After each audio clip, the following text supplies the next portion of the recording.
सभी को नमस्ते। ओम का उच्चारण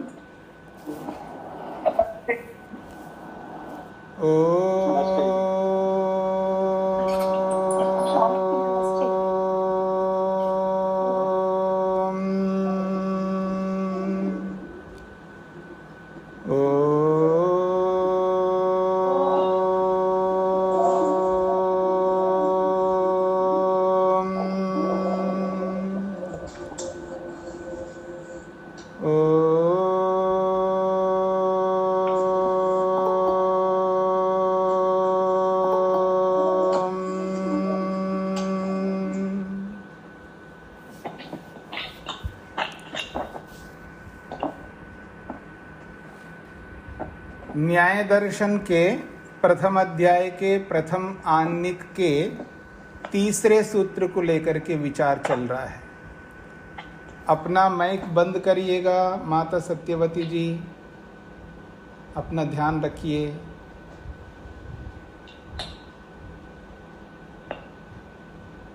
माइक बंद कर लीजिएगा।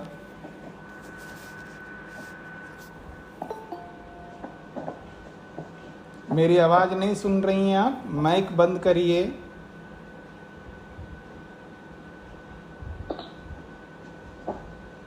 स्वामी जी मेरा तो बंद है। नहीं, एक और सत्यवती आर्या के नाम से आ रहा है। कैसे बंद होता मुझे पता। हाँ, तो आपको पता करना चाहिए ना। कैसे खुलता है कैसे बंद होता है मुझे पता था।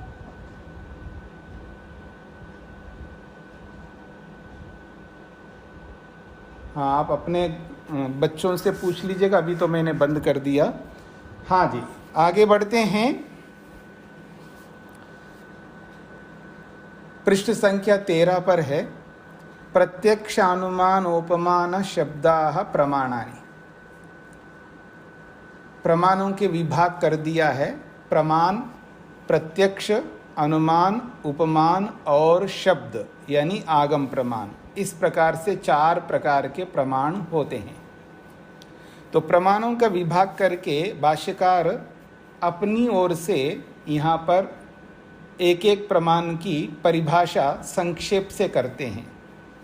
आगे सूत्रकार स्वयं एक एक प्रमाण की सूत्र के रूप में परिभाषा करेंगे। तो जो सूत्र के रूप में परिभाषा आएगी वो आगे समझेंगे। यहाँ पर संक्षेप से परिभाषा की जा रही है।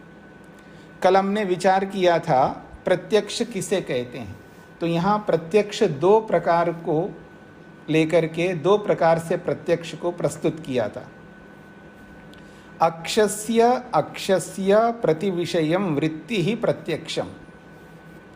अक्षस्य अक्षस्य प्रत्येक इंद्रिय का, अक्ष शब्द यहाँ इंद्रियवाची है।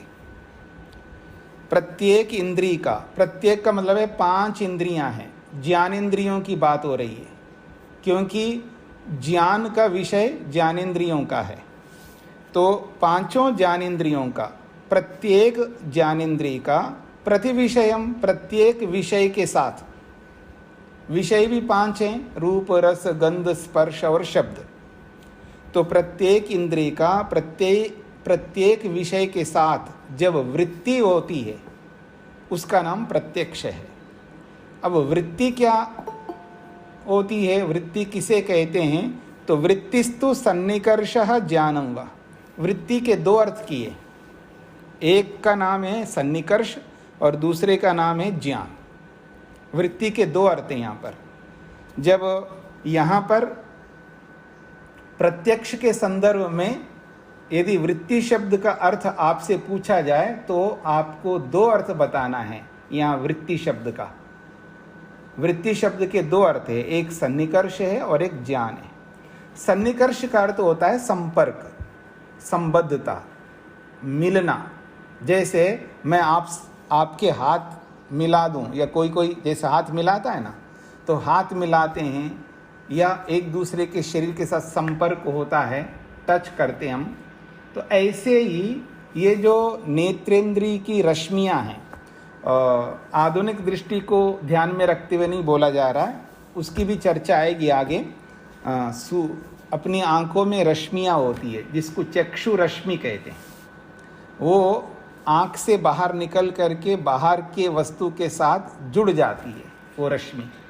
तो नेत्रेंद्रिय का किसी भी रूपवान द्रव्य के साथ जब संपर्क होता है, जुड़ जाता है, उस जुड़ने को, उस संपर्क को यहाँ सन्निकर्ष बोला है। ठीक है जी।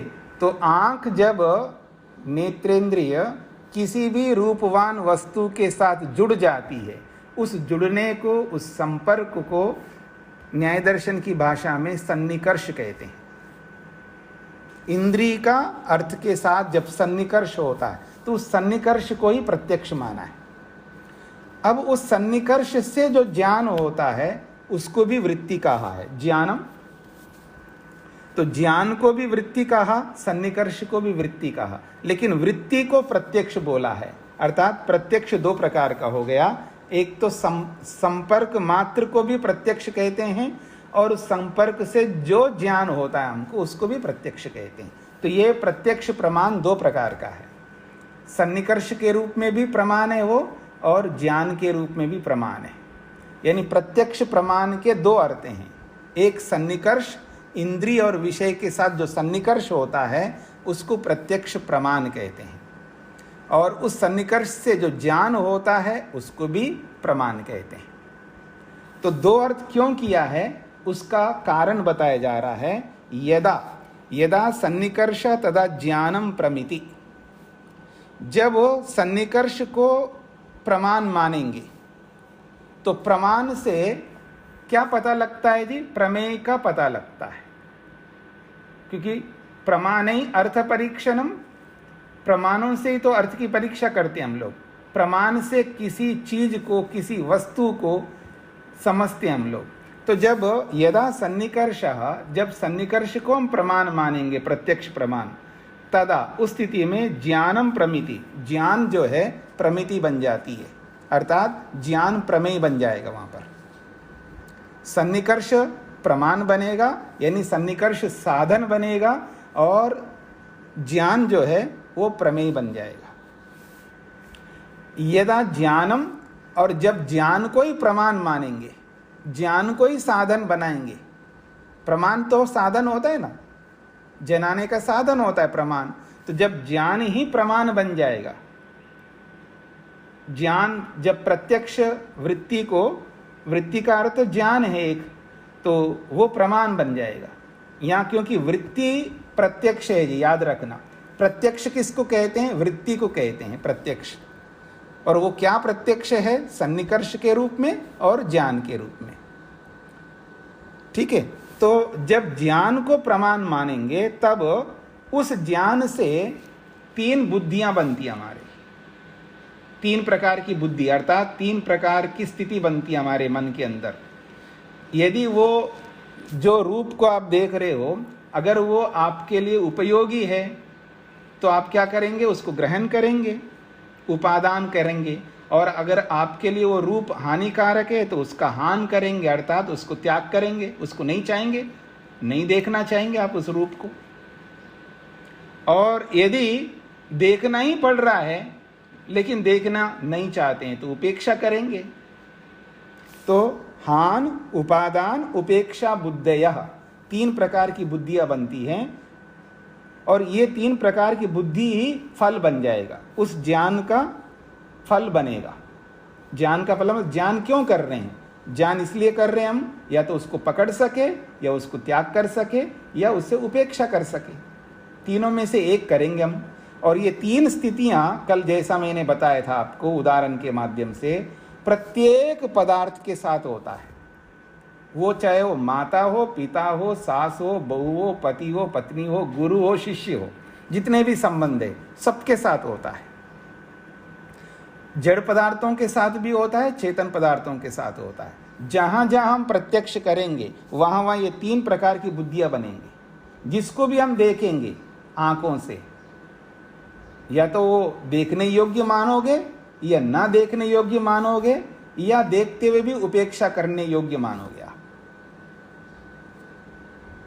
जैसे दोनों की बनती नहीं है, सास बहू की मान लीजिएगा, ऐसी सास ऐसी बहू है, दोनों की बनती नहीं, देखना नहीं चाहते हैं, शक्ल ही नहीं देखना चाहते हैं एक दूसरे के। हाँ, समझते होंगे ना आप लोग, अच्छी तरह समझते हैं। अब शक्ल देखना नहीं चाहते, लेकिन क्या करें, आमने सामना पड़ता है, आना पड़ता है एक दूसरे के सामने।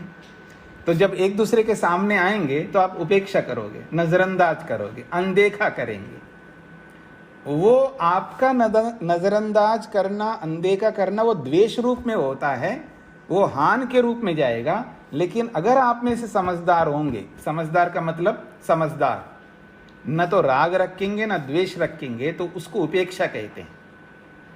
हाँ, उपेक्षा का मतलब ये नहीं होता है जी आप द्वेष को उपेक्षा मानते। मैं नहीं, देखिए एक्सप्रेशंस देखिए, नहीं मैं नहीं बात कर सकती उससे। हाँ, क्या समझती है वो अपने आप को, उसकी एक्सप्रेशंस देखिए, सास को या बहू को, नहीं मैं उसको, नहीं मैं उसे बात ही नहीं करना चाहती, देखना नहीं, इसलिए मैंने उपेक्षा कर दी उसको, देखती ही नहीं उसको। ये द्वेष है, ये उपेक्षा नहीं है। इसको उपेक्षा मान करके आप लोग चलते हैं, जिससे आप बात करना नहीं चाहते हैं, जिसको देखना नहीं चाहते, जिस किसी को भी, वो उपेक्षा नहीं है, वो द्वेष है। उपेक्षा क्या होती है? उपेक्षा में द्वेष नहीं होता और राग भी नहीं होता। फिर क्या होता है? तटस्थता होती है। सामने आते तो आते हैं, नमस्ते करते हैं तो करते हैं, कैसे हो तो बोलते हैं, बस इतना ही रहता है। उसमें वो आत्मीयता नहीं रहती है।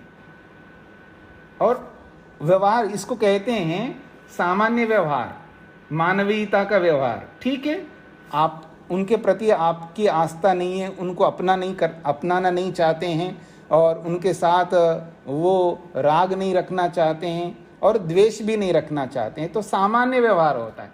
हाँ जी नमस्ते, जी नमस्ते, कैसे हो? ठीक हूँ, ठीक हूँ, बस हो गया। उनके दिल में घुस करके बैठोगे नहीं। जब आपकी बेटी आती है ना, तब आप उसके साथ फिर जो व्यवहार करते हो ना, वो व्यवहार क्या होगा आपका? अब सास जैसा नहीं होगा ना, वहां पर वो बेटी बहू की स्थिति नहीं हो। बहू के साथ तो उपेक्षा कर रहे हो आप या द्वेष कर रहे हो। जब बेटी आ जाए तो फिर आप उसके दिल में घुस करके, उसके अंदर जाकर के पूछोगे आप, वो है आत्मीयता। ठीक है ना? वो तो राग रूप में हो सकता है। तो न तो राग करना न द्वेष करना, बस सामान्य व्यवहार करना उपेक्षा है। उपेक्षा में सामान्य व्यवहार भी नहीं किया जाए ऐसा नहीं होता है। हाँ, वो सास है, वो बहू है, खिलाना पड़े तो खिलाओ, सुलाना पड़े तो सुलाओ, हाँ, और तो और रोगी पड़े तो सेवा करना पड़े तो करो, ये सब करेंगे, सामान्य व्यवहार कहते हैं इसको। पर उसमें प्रेम नहीं रहेगा, बस इतना अंतर है। राग नहीं रहेगा, बस ये अंतर है। और द्वेष भी नहीं करना, ये है उपेक्षा। याद रखना, उपेक्षा साधारण नहीं है, उपेक्षा होती है। उपेक्षा में अपने आप को मजबूत बनाना पड़ता है। योग दर्शन में कहा है उपेक्षा एक वृत्ति है, उसको हर कोई नहीं कर पाता है, उसको बनाना पड़ता, अपनी योग्यता बनानी पड़ती है। सामने वाले के प्रति राग भी ना रखे, द्वेष भी ना रखे, और उपेक्षा रखते हुए सामान्य व्यवहार। हम उनके सामने आगे आगे जाके उससे व्यवहार नहीं करेंगे। अगर वो सामने आए तो व्यवहार करेंगे, नहीं आएंगे तो नहीं करेंगे। इसको उपेक्षा कहते हैं। तो यहां पर भी वही स्थिति बताई है कि एक तो हम हान करेंगे अर्थात द्वेष करेंगे उससे, और एक उपादान करेंगे अर्थात उसको ग्रहण करेंगे। अर्थात जो रूप आप देख रहे हो आंख से, तो वो देखना नहीं चाहते उसको, तो हान करेंगे का मतलब द्वेष करेंगे उसको, बिल्कुल देखना ही नहीं चाहेंगे। और उपादान, उसको देखना चाहेंगे, ग्रहण करना चाहेंगे। और कई बार ऐसा भी होता है उसको आप देखना ही पड़ रहा है आपको, लेकिन वो आपके लिए लाभकारी भी नहीं है और छोड़ भी नहीं सकते, पकड़ भी नहीं सकते, फिर भी देखना पड़ता है, तो उसको उपेक्षा से देखेंगे। मतलब उसमें राग नहीं रखेंगे, द्वेष नहीं रखेंगे, बस देखना पड़ रहा है, देख रहे हैं, उपेक्षा से देखेंगे। तो ये है उस ज्ञान का फल है, ये तीन स्थितियां। तो जब हान होगा तो वो प्रमेय बन जाएगा, छोड़ने योग्य होगा। उपादान होगा तो भी प्रमेय बुद्धि होगी। ये बुद्धियां हैं, ज्ञान है ये भी, यानी ज्ञान से ज्ञान, प्रत्यक्ष ज्ञान से भी एक नया ज्ञान हो रहा है। कैसा ज्ञान हो रहा है? छोड़ने वाला ज्ञान, या पकड़ने वाला ज्ञान, या उपेक्षा वाला ज्ञान। और ये तीनों ज्ञान फल माने जाएंगे उस प्रत्यक्ष ज्ञान के। अब कल भी बताया था, आज भी बताया, अब तो आपको समझ में आना चाहिए। आगे बढ़ते हैं। तो जो भी प्रत्यय, तो रूप के लिए बोला है मैंने, 5 प्रकार के विषय हैं। रूप के विषय में भी ऐसे ही, स्पर्श के विषय में भी ऐसे ही, गंध के विषय में भी ऐसा ही है, और जो भी 5 विषय हो गए, रूप, रस, गंध, स्पर्श और शब्द, इन 5 के विषय में इसी प्रकार हमें वृत्ति सन्निकर्ष से, सन्निकर्ष को जब वृत्ति मानेंगे, प्रमाण मानेंगे, तो फिर प्रमिति वहां पर प्रमेय हो जाएगा, और जब ज्ञान ही प्रमाण बन जाएगा तो फिर ये हान, उपादान, उपेक्षा बुद्धि जो है वो प्रमेय के रूप में रहेगा, वो फल माना जाएगा। उस प्रमाण का फल है वो। जैसे सन्निकर्ष प्रमाण है, उस सन्निकर्ष का फल है ज्ञान है, प्रमिति है, और जब ज्ञान ही प्रमाण होगा तो ये हान, उपादान और उपेक्षा जो बुद्धि है वो फल माना जाएगा। तो ये तो प्रत्यक्ष की एक परिभाषा, संक्षेप परिभाषा की है। विस्तार से प्रत्यक्ष किसे कहते हैं वो सूत्र के रूप में आप आगे पढ़ेंगे। अब अनुमान की परिभाषा कर रहे हैं। अनुमान प्रमाण को अनुमान प्रमाण क्यों कहते हैं, उसकी परिभाषा। मितेन लिंगेन लिंगिनो अर्थस्य पश्चात्मानम अनुमानम। बहुत सरल शब्दों में इन्होंने संक्षेप से किया है। मितेन का मतलब है ज्ञातेन। मितेन का मतलब है, मितेन का मतलब है देखे हुए के द्वारा, अर्थात प्रत्यक्ष से, जाने हुए से। तो मितेन लिंगेन, ज्ञात लिंग से, जाने गए लिंग से। क्योंकि हम देख रहे हैं ना धुएं को, जैसे धुआं देख रहे हैं, अब धुआं ज्ञात हो गया, अज्ञात नहीं रहा। अब अग्नि तो अज्ञात है, अभी अग्नि को हमने नहीं देखा, दूर है अग्नि, देखा नहीं है, लेकिन धुआं दिखाई दे रहा है। तो जो धुआं है वो ज्ञात है, तो उसको कहते हैं मितेन, अर्थात ज्ञातेन लिंगेन। अनुमान में 2 स्थितियां होती है ना, पहले अनेक बार आपको बता दिया है, लिंग और लिंगी। लिंग का मतलब होता है जिसको हम देख रहे हैं, पहचानने का साधन, जिससे हम पहचानते हैं। जिसको हम नहीं देख रहे हैं उसको पहचानना है हमको, उस लिंग से। ये नहीं पकड़ में आ रहा है?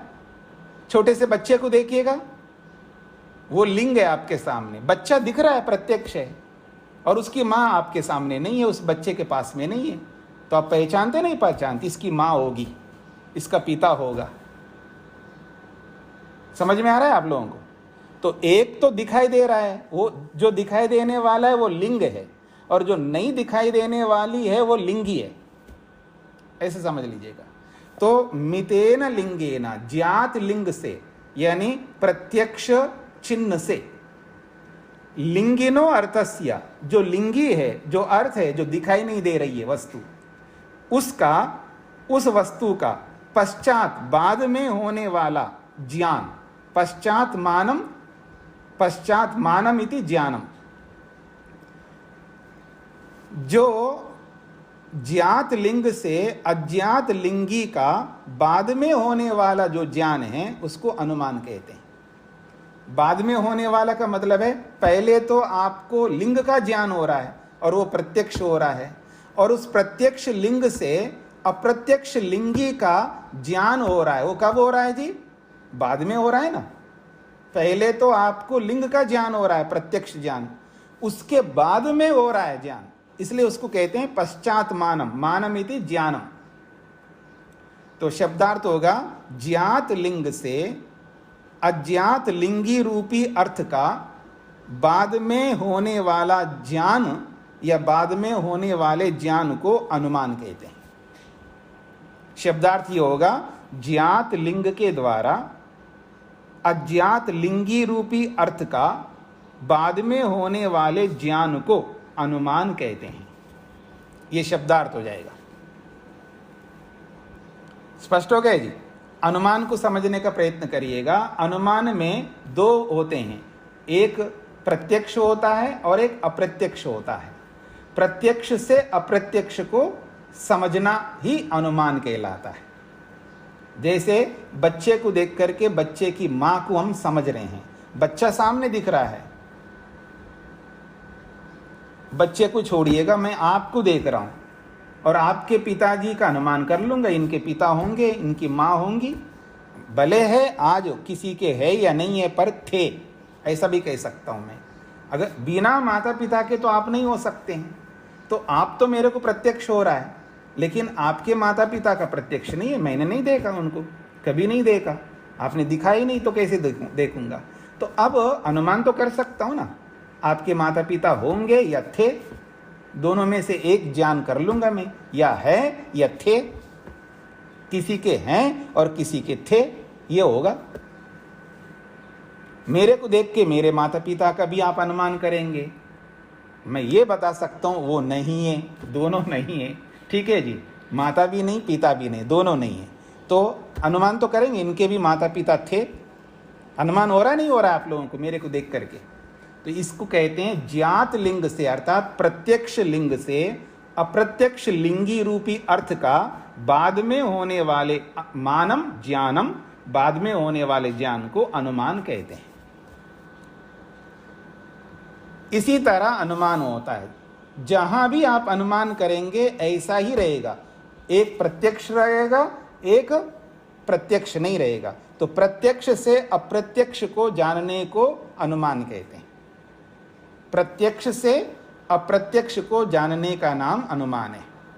तो जो भी प्रत्यक्ष हो रहा है उसको लिंग कहेंगे, और जो प्रत्यक्ष नहीं हो रहा है उसको लिंगी कहेंगे, अर्थात लिंग से होने वाला पदार्थ। तो लिंग से होने वाली वस्तु को लिंगी कहते हैं, तो इसलिए यहाँ लिंगी शब्द बोला है, लिंगी नह, लिंगी अर्थ की या लिंगी अर्थ को पश्चात बाद में मानम ज्ञान होता है, उसको अनुमान कहते हैं। तो शब्दार्थ यही आएगा, ज्ञात लिंग से अज्ञात लिंगी रूपी अर्थ को बाद में जानना अनुमान कहलाता है। तो अलग अलग ढंग से मैंने आपके सामने प्रस्तुत कर दिया अनुमान किसे कहते हैं। बाकी सूत्रकार अनुमान प्रमाण की परिभाषा स्वयं करेंगे सूत्र से, वो विस्तार से होगा, ये संक्षेप से बताया जा रहा है। अब आता है अगला प्रमाण है उपमान प्रमाण। प्रत्यक्ष प्रमाण, अनुमान प्रमाण, तीसरा प्रमाण है उपमान। उपमान को किसको कहते हैं, उपमान किसे कहते हैं, उपमान प्रमाण किसे कहते हैं? तो भाष्यकार कहते हैं सारूप्य ज्ञानम उपमानम भवति। सारूप्य ज्ञानम, समान ज्ञान, उपमान में समान ज्ञान होता है, एक जैसा ज्ञान होता है। जहाँ एक जैसा ज्ञान होता है, एक जैसी जानकारी होती है, उसी को उपमान कहते हैं। यथा जैसे गौ एवं गवया, जैसे गाय है वैसा ही नील गाय होता है। अब गाय को तो बहुत सारे लोग देख लेते हैं, नील गाय को नहीं देख पाते हैं। जो गाँव में रहते हैं, खेतों में जाते हैं या जंगलों में जाके आते हैं, वो तो नील गाय देख लेते हैं। या हरियाणा के खेतों में आप देख सकते, पंजाब के खेतों में देख सकते, आप यूपी के खेतों में देख सकते हैं, नील गाय आकर के खेतों को खा जाती है। तो अब जो ऐसे खेतों में जाते नहीं हैं, मान लो नगर में रहते हैं, और वो लोग भी, उनको भी दिखाने के लिए गौशाला ले जाना पड़ता है गायों को प्रत्यक्ष देखने के लिए। तो अब नील गाय का मतलब क्या होता है, नील गाय किसे कहते हैं? बच्चा पूछ बैठा, बच्चे ने पूछा ये नील गाय कैसा होता है? तो उसके लिए हम कहते हैं जैसा गाय होता है, जैसा गाय होती है वैसे नील गाय होती है। जैसी गाय होती है, यथा गौ एवं गवया, जैसी गाय होती है वैसी गवय होती है, उसका नाम गवया। गवय को नील गाय कहते हैं। संस्कृत में गवया है उसका नाम, और हिंदी में नील गाय कहते हैं, उसका नाम रख दिया नील गाय, और संस्कृत में उसको गवया कहते हैं। गवया का मतलब नील गाय और गौ का मतलब गाय। गाय को गौ कहते हैं और नील गाय को गवया कहते हैं। तो जैसे गौ वैसे ही गवया होता है। तो ये है सारूप्य ज्ञान, एक जैसा ज्ञान होता है, दोनों में समानता है, इसलिए उसको उपमान कहते हैं। सारूप्यम तो सामान्य योगः। सारूप्य का मतलब क्या होता है? सारूप्य का अर्थ बता रहे हैं, सामान्य योग, अर्थात सामान्य धर्म होता है उसमें, दोनों में समान धर्म होता है। अब दोनों में समान धर्म कैसे होता है जी? गाय के समान धर्म देखो, 4 पांव है, उसके भी 4 पांव है, पूंछ है, उसका भी पूंछ है। हाँ, जैसे जैसे गाय के समान धर्म होते वो सारे के समान धर्म उसमें मिल जाएंगे।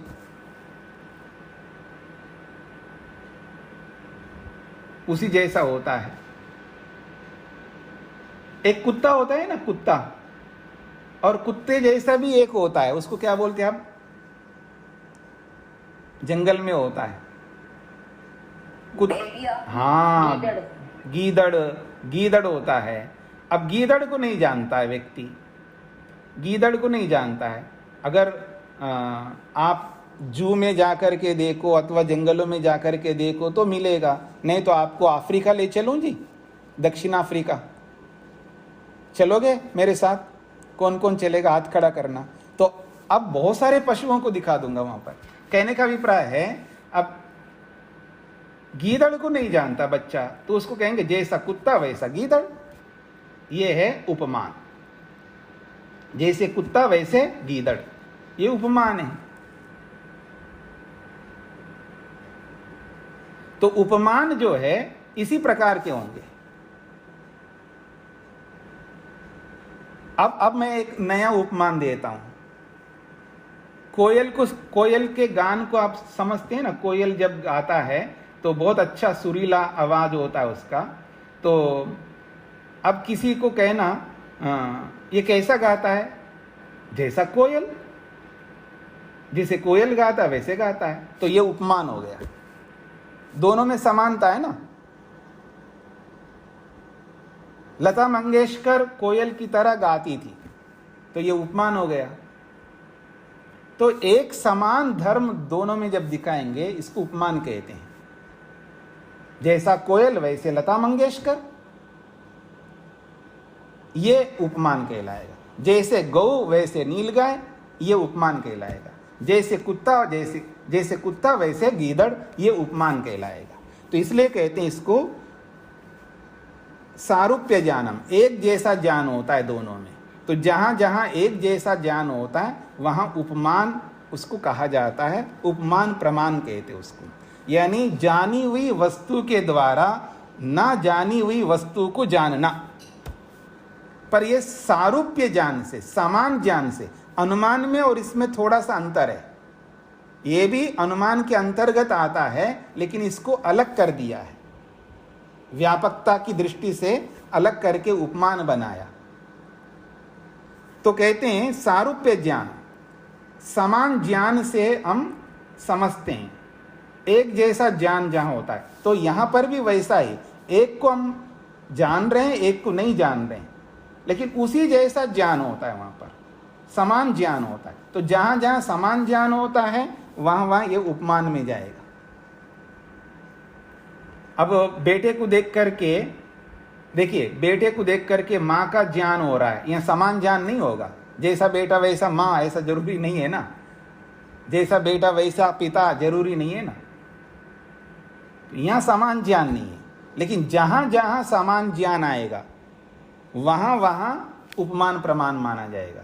और जहां जैसे बेटे को देख करके माँ बाप का पता लगता है, घर को देख करके ये बना हुआ है ये पता लगता है, ठीक है ना। और जहाँ चहल पहल हो रहा है, ईंट लाए जा रहे हैं, ईंट लाई जा रही है यहाँ, और सीमेंट ला रहे हैं, मिला रहे हैं, सरिया तोड़ रहे हैं, इन सब को देख करके आपको पता लगेगा यहाँ मकान बनने वाला है या कुछ बनने वाला है।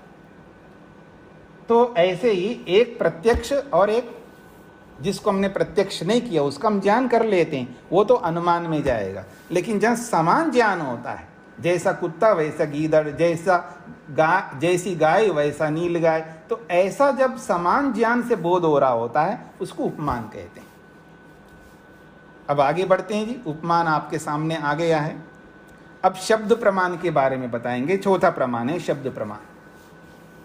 शब्द्यते अनेन अर्था इति अभिधीयते जाप्यते। शब्द्यते अनेन अर्था, अनेन का मतलब है जिस शब्द समूह के द्वारा, अनेन का मतलब है जिन शब्दों के समूह के द्वारा, शब्द्यते शब्दते का मतलब है खोला है, अभिधीयते ज्ञाप्यते बताया जाता है, जिन शब्दों के समूह के द्वारा बताया जाता है किसी भी वस्तु के बारे में, किसी भी गुण के बारे में, किसी भी कर्म के बारे में, शब्द समूहों के द्वारा हम बताते हैं। अब देखिएगा, आप मेरी ओर देखिएगा, मैं आपको शब्द समूहों के द्वारा कोई जानकारी देने वाला हूं। देखो जी, हमारे आश्रम में एक बहुत लंबा सांप दिखाई दिया था। हो गया, बोल दिया मैंने, शब्द समूह बोले ना। देखो जी, देखो जी, दो शब्द हैं। हमारे आश्रम में एक लंबा सांप दिखाई दिया था। कल भी जोड़ दूं, कल हमारे आश्रम में एक लंबा सांप दिखाई दिया था। तो मैंने शब्दों का समुदाय बोला, और इन शब्दों के समुदाय को सुनने के बाद में आपको एक जानकारी मिली। हाँ, अच्छा, उनके आश्रम में एक सांप था, तो जानकारी मिली नहीं मिली? तो ये जानकारी कैसे मिली आपको? शब्दों से मिली। तो जब शब्दों को सुन करके जो जानकारी मिलती है, तो शब्दों से होने वाली जानकारी है। ऐसी जानकारी को शब्द प्रमाण कहते हैं। चाहे वो मैं सांप के बारे में बोलूं, या हाँ जी, विद्यार्थियों का जो बिल्डिंग बन रहा था, वो 3 भुजाएं उसकी है, तो 2 भुजाएं कंप्लीट हो चुकी हैं, तीसरी भुजा भी कंप्लीट होने वाली है। तीसरी भुजा का तीसरी छत बस अभी 5-10 दिन में पड़ने वाली है। इसके बाद 3 भुजाएं समाप्त हो जाएंगी। जानकारी मिली आपको? शब्दों से विद्यार्थियों के मकान की जानकारी आपको मिली। तो आपको कैसे पता लगा? शब्दों से पता लगा। इसी को शब्द प्रमाण कहते हैं। मैं कोई झूठ तो नहीं बोल रहा हूं ना जी, झूठ तो नहीं बोल रहा हूं। जो भी झूठ नहीं बोलेगा और इसी तरह बताएगा, वो सारे के सारे शब्द प्रमाण कहेंगे। मधु जी, आप क्यों नहीं आए कक्षा में? तो बताएंगे मैं किसी कारण से नहीं आई थी। तो बता दिया, तो मेरे को जानकारी हो गई कि इस कारण से नहीं आई, तो ये शब्द प्रमाण हो जाएगा। तो जो शब्दों से हमको जानकारी मिलेगी, जो कोई भी बोलेंगे आप में से, किसी को भी बोलोगे आप, या किसी के द्वारा बोला जा रहा है आप सुनेंगे, तो जब आप सुनोगे तो आपके लिए शब्द प्रमाण होगा, मैं सुनूंगा तो मेरे लिए शब्द प्रमाण हो जाएगा, जो कोई भी सुनेगा उसके लिए शब्द प्रमाण होगा। तो कहते हैं शब्दते अनेन अर्थः, अनेन जिन शब्दों के समूह के द्वारा अर्थः कोई भी अर्थ शब्दते अर्थात अभिधीयते बताया जाता है, अर्थात जाप्यते ज्ञापित किया जाता है। अनेना जिन शब्दों के समुदाय के द्वारा, शब्द समुदाय के द्वारा, एक शब्द बोल करके भी हम जनाते हैं जी। लाइट, इतना ही बोलूं तो लाइट का पता लगेगा आपको, मतलब बिजली का पता लग जाएगा। एक शब्द से भी आपको पता लगेगा, ज्ञान होगा। 2 शब्दों से भी होगा, अनेक शब्दों से भी होगा। तो अनेन का मतलब है शब्द के द्वारा अथवा शब्द समुदायों के द्वारा किसी भी अर्थ को शब्दते अर्थात अभिधीयते अर्थात ज्ञाप्यते। तो शब्द समुदायों के शब्द समूह के द्वारा किसी भी अर्थ को जब बताया जाता है, उसको शब्द प्रमाण कहते हैं। ठीक है जी। जैसे आप टीवी के माध्यम से बहुत सारे शब्द सुनते हैं कि अनाउंसर जब एंकर जो बोलता है ना, कि न्यूज़ जब सुना रहा होता है कि दिल्ली में यहाँ पर दंगे हो गए, दिल्ली में तो नहीं हुए, कानपुर में हो गए, ये हो गए, जो भी सुनाएगा वो, तो वो शब्दों को सुनते जाओगे, आपको जानकारी मिलती जाएगी। जैसे जैसे वो शब्दों का समुदाय बोलता जाएगा, वाक्य बोलता जाएगा, सेंटेंस बोलता जाएगा कि यहाँ राष्ट्रपति गए थे कानपुर में और प्रधानमंत्री गए थे कानपुर में, उनके पैतृक गांव में गए थे और उनके लिए अगुवाई के लिए स्वयं राष्ट्रपति जाकर के उनका अगुवाई किया, जो भी आप सुनेंगे, जब एंकर के द्वारा बोला जाएगा, उससे सारी जानकारी आपको मिलती जाएगी। तो शब्दों से जो जानकारी मिल रही है वो आपके लिए शब्द प्रमाण है। और भी जब आप शब्दों को पढ़ोगे पुस्तक में, वो भी आपके लिए शब्द प्रमाण है। क्योंकि जैसे जैसे जैसे पढ़ोगे ना, यहाँ पर प्रत्यक्ष अनुमान उपमान शब्दाः प्रमाणानि, जब इसको पढ़ोगे, इन शब्दों को पढ़ने से जो आपको जानकारी मिल रही है, शब्दों के माध्यम से जानकारी मिल रही है, तो क्या जानकारी मिली जी आपको? न्याय दर्शन के अनुसार 4 प्रमाण होते हैं, ये जानकारी मिली। तो ये आपके लिए शब्द प्रमाण हो गया। तो चाहे आप पुस्तक पढ़ करके जानकारी प्राप्त करो, रेडियो सुन करके जानकारी प्राप्त करो, टीवी के माध्यम से जानकारी प्राप्त करो, किसी भी व्यक्ति से सुन करके जो आपको जानकारी होती है वो सब शब्द प्रमाण कहलाता है। बस यहाँ थोड़ा समझ लेना, यहाँ कंफ्यूज नहीं होना कि जो शब्द सुना जा रहा है वो शब्द तो प्रत्यक्ष है। जब हम कानों से शब्द सुन रहे हैं, जैसे मैं बोल रहा हूं, मेरे शब्दों को आप सुन रहे हैं, तो जो शब्द सुनाई दे रहा है शब्द तो प्रत्यक्ष है आपको, वो प्रत्यक्ष प्रमाण में जाएगा। लेकिन उन शब्दों को सुनकर के जिन पदार्थों के बारे में आपको जानकारी हो रही, जिनको आपने देखा ही नहीं है, बस सुनकर के जानकारी कर रहे हैं, हाँ जी मोक्ष होता है जी, अपवर्ग होता है जी, मुक्ति में जाते हैं जी, ऋषि हुए हैं जी, वेदों को इस तरह ऋषियों को दिया गया, जो भी आप सुनोगे किसी वक्ता के द्वारा या किसी शास्त्र के द्वारा पढ़ करके या किसी रेडियो के द्वारा या किसी पत्र पत्रिकाओं के द्वारा या किसी वेबसाइट के माध्यम से, नहीं तो गूगल देवता का शरण में जाओ तो गूगल देवता भी आपके लिए शब्द प्रमाण बन जाएगा। हाँ जी, 33 देवताओं में एक देव को ऐड कर लेना, 33,000 या 33 करोड़ देवताओं में एक देवता और बढ़ गए जी, आपका गूगल देवता। ठीक है जी। तो इस तरह आप जो भी आपको शब्दों के द्वारा जानकारी देंगे, चाहे वो मनुष्य देंगे, यंत्र देंगे, चाहे कोई भी देंगे, वो सब आपके लिए, मेरे लिए, सबके लिए शब्द प्रमाण होंगे। पकड़ में आ गई जी शब्द प्रमाण क्या होता है? तो कहते हैं अनेना शब्द्यते अर्थः, अनेना इसके द्वारा, इसके द्वारा किसके द्वारा? शब्दों के, वाक्यों के द्वारा, वाक्यों के द्वारा या शब्द समूह के द्वारा, अर्थः शब्द्यते, अर्थ प्रकट होता है, अर्थ शब्द्यते अर्थात अभिधीयते अर्थात जाप्यते, बताया जाता है। तो शब्द समूह के द्वारा, अनेन का अर्थ है शब्द समूह के द्वारा किसी भी अर्थ को बताया जाता है, जनाया जाता है, उसी को शब्द प्रमाण कहते हैं। तो ये 4 प्रमाणों की परिभाषाएं जो है संक्षेप से भाष्यकार ने की है। अब आगे बढ़ते हैं। उपलब्धि साधनानि प्रमाणानि, आखिर ये प्रमाण होते क्यों जी? प्रमाणों की क्या आवश्यकता है? क्यों जानूं मैं अनुमान को, क्यों जानूं मैं शब्द प्रमाण को, प्रत्यक्ष प्रमाण को?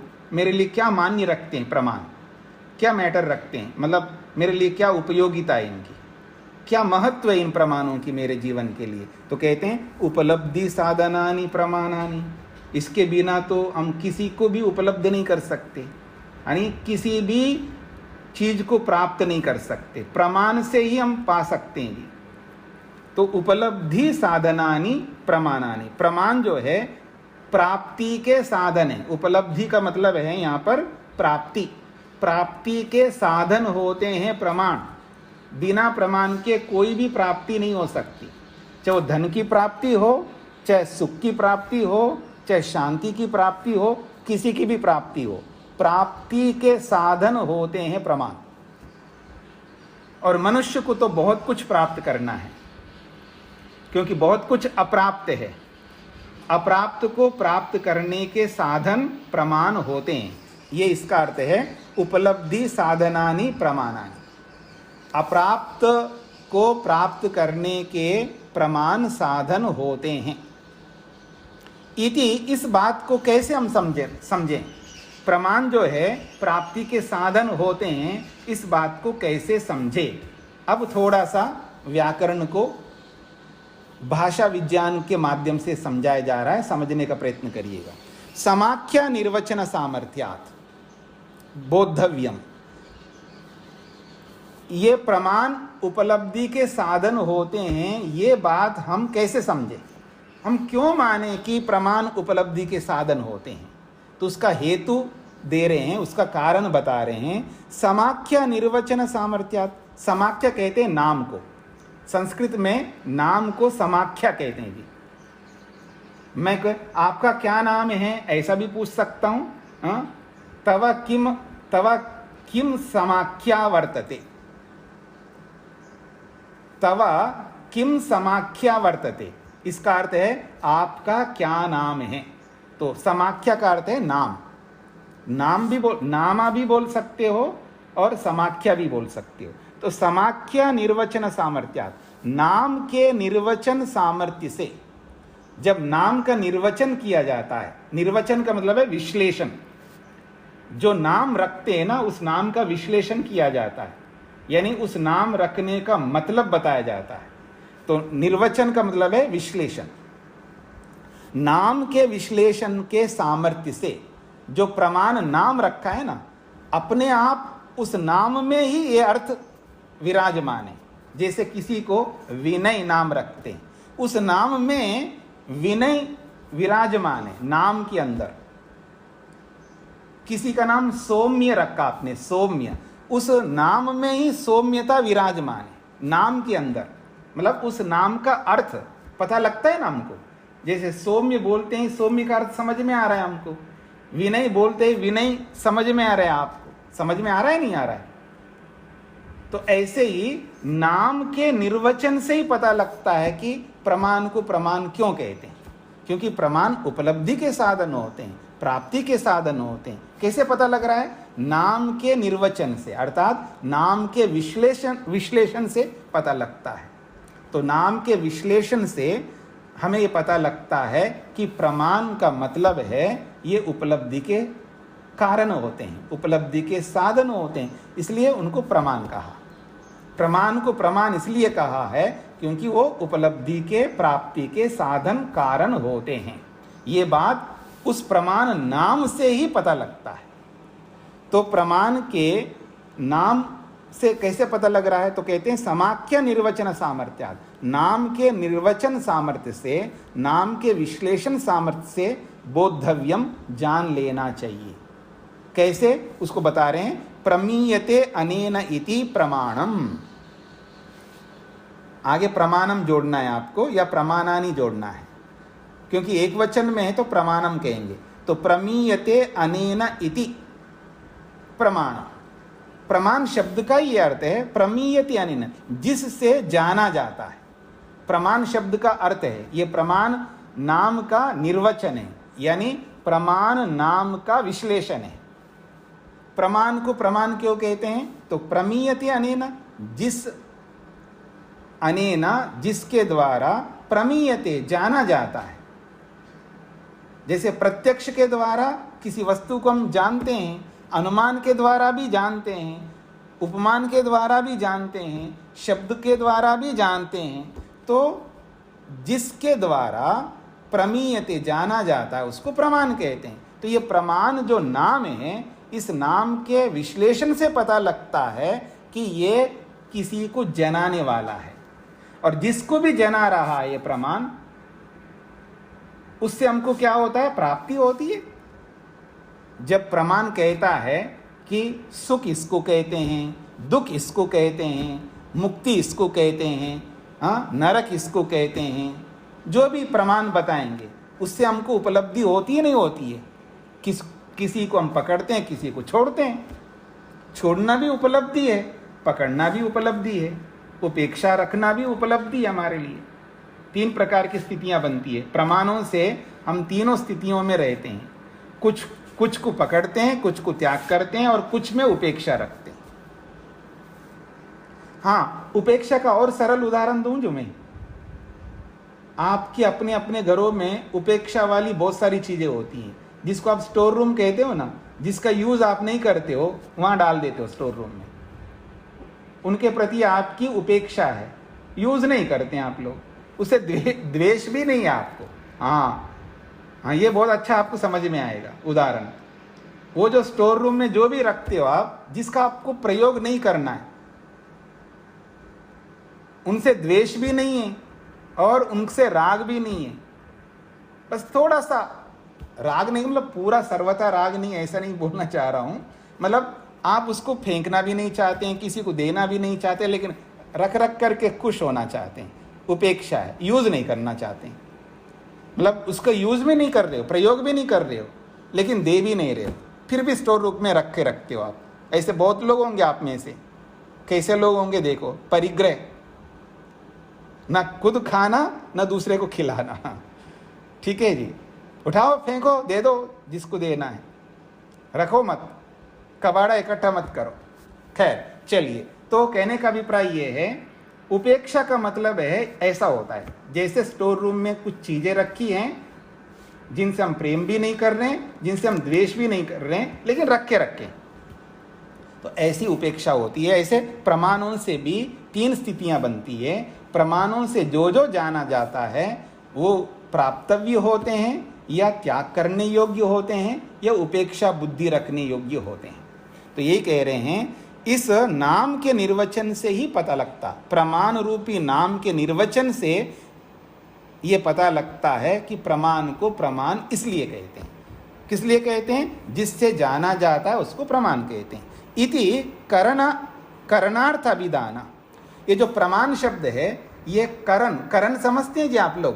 प्रारंभ में आपको बताया था, कर्ता, कर्म, करण, संप्रदान, अपादान और अधिकरण, ये 6 कारक होते हैं। तो यहाँ करण का मतलब है ये कारक है, करण कारक, यानी करण कारक है ये। तो प्रमीयते अनेना, अनेना में देखिए तृतीया विभक्ति है, अनेना, जिसके द्वारा जाना जाता है। तो अनेना से पता लगता है कि प्रमाण में जो प्रत्यय जुड़ता है वो करण अर्थ में आया, अर्थात करण कारक में प्रत्यय आया। तो अर्थ भी ऐसे निकलेगा कि जिसके द्वारा जाना जाता है उसको प्रमाण कहते हैं।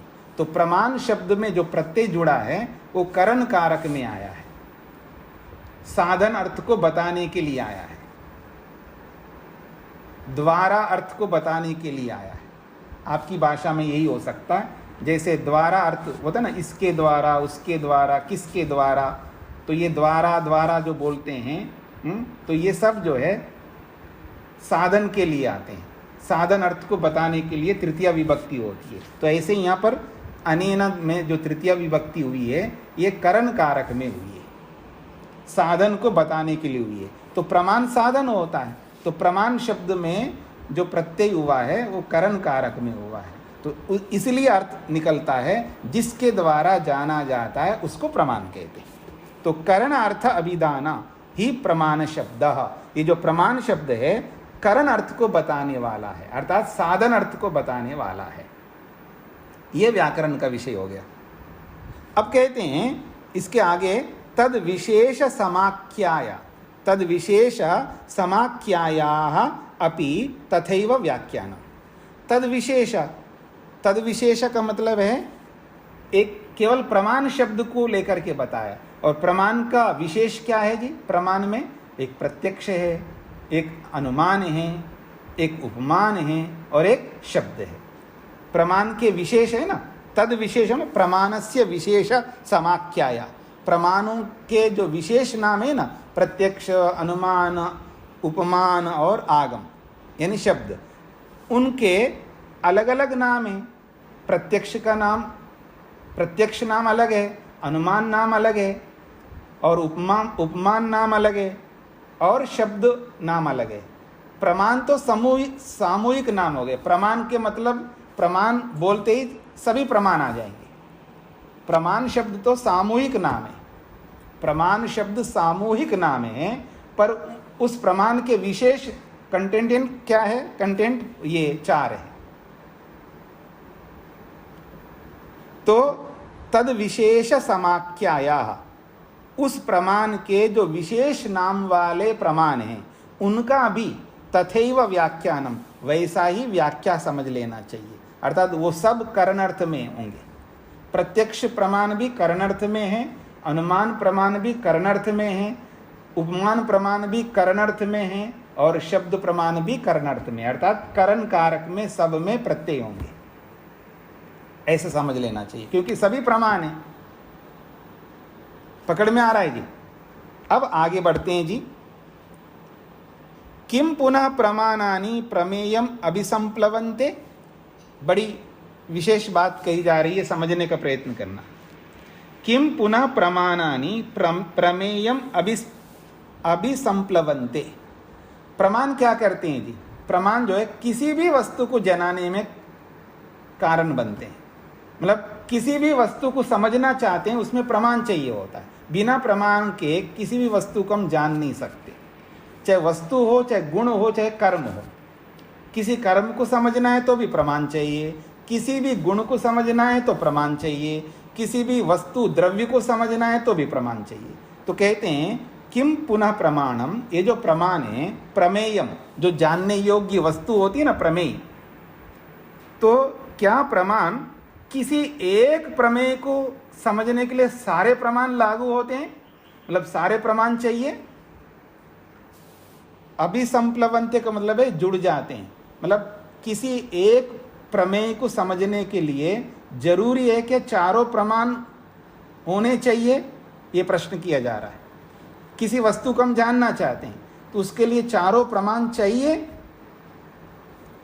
अतः प्रमेयम व्यवतिष्ठता इति, अथवा एक प्रमेय के लिए एक प्रमाण चाहिए, बस एक प्रमेय के लिए एक प्रमाण, एक प्रमेय को एक प्रमाण से समझ में आ जाएगा, बाकी जरूरी नहीं है वहाँ अनुमान लगाने की, वहाँ उपमान लगाने की, वहाँ शब्द प्रमाण लगाने की जरूरत नहीं है।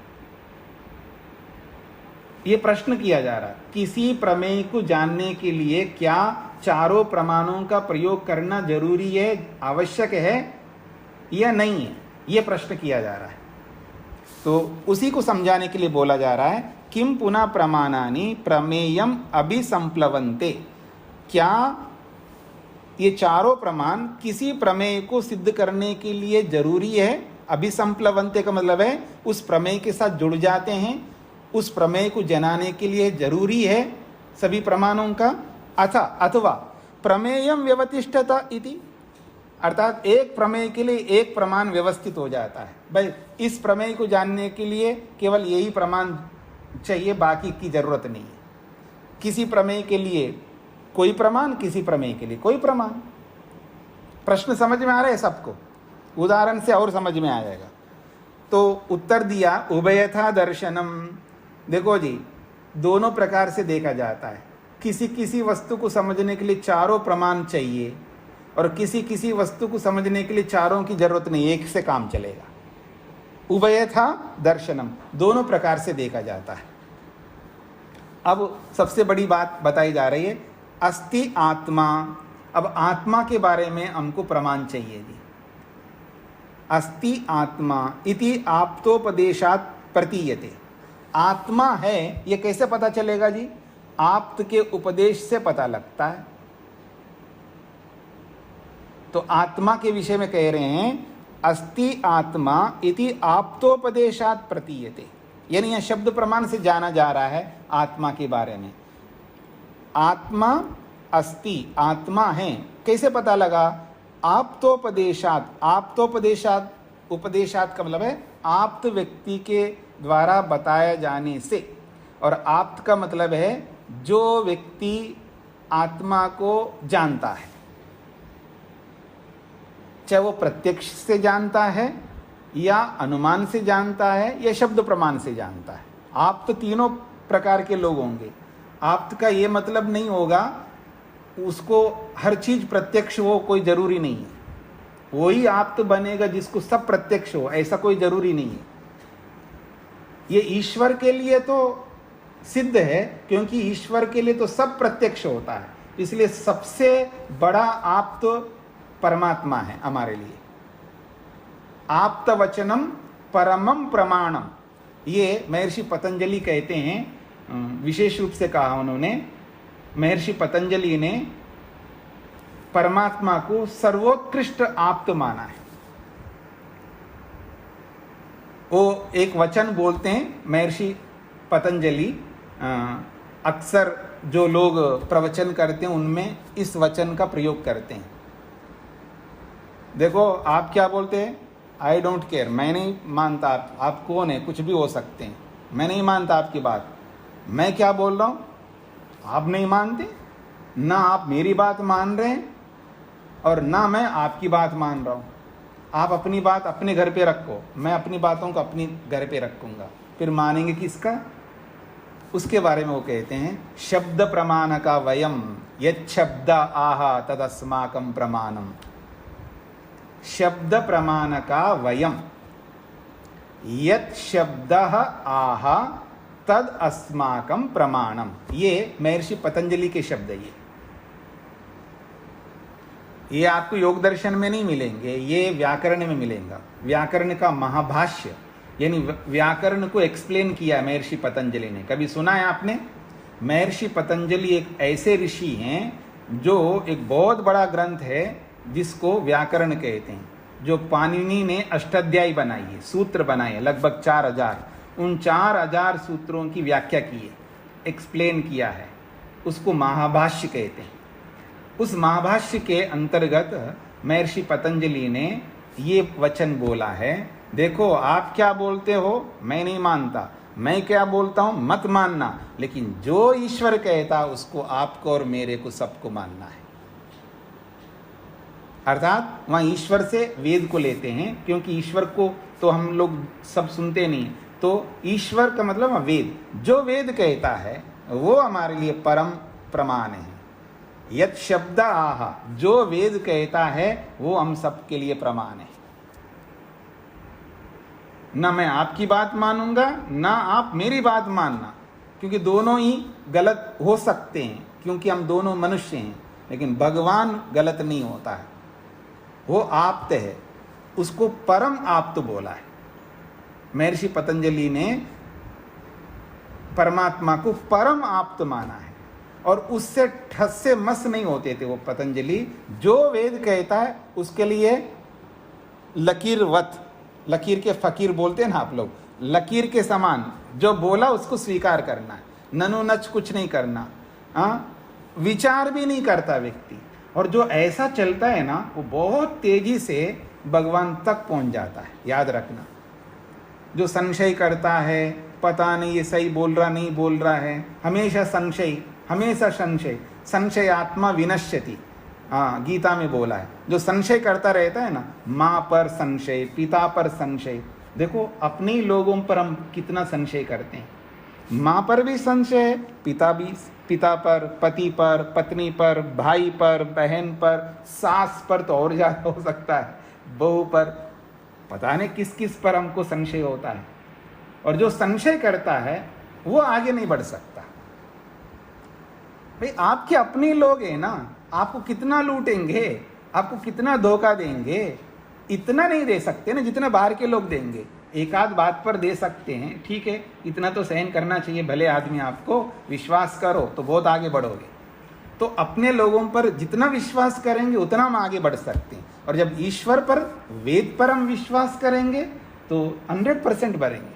तो इसलिए वहाँ सोचने के, वेद में लिखा है, पता नहीं आजकल की दृष्टि से तो देखो एक्सप्रेशंस देखिए आदमी के, आजकल की दृष्टि तो मतलब वो ऐसे, वो तो अपनी बुद्धि को इतना ऊंचा रखता है, वेद को तो बिल्कुल नहीं। आजकल थोड़ा चलता है, ठीक है, उस जमाने में आश्रम व्यवस्था हो सकती है, उस जमाने में ये हो सकता, आजकल की दृष्टि से कैसे काम चलेगा कि नहीं, एकदम निकाल देता है सिर से ऊपर ही, तो वो विश्वास ही नहीं हो रहा है। और ये कौन कह रहा है? ये वेद को मानने वाला। मैं जो वेद को नहीं मानता उसकी बात ही नहीं कर रहा हूँ।